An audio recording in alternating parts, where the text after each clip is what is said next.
ఎందుకే నీ చెల్లిని అలా పంపించేశావు? పోనీలే వెళ్ళనివ్వండి.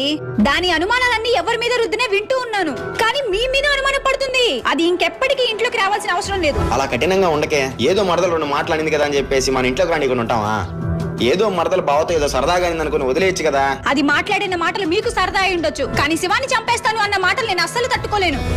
నా మరిది ప్రాణాలు ఆ యముడి యమపాసంలో ఉన్న యజ్ఞం చేసైనా సరే నా బిడ్డ ప్రాణాలు తిరిగి తెచ్చుకుంటాను. నా మరిది గారు నాకు బిడ్డ కన్నా ఎక్కువ, నా ప్రాణం కన్నా ఎక్కువ.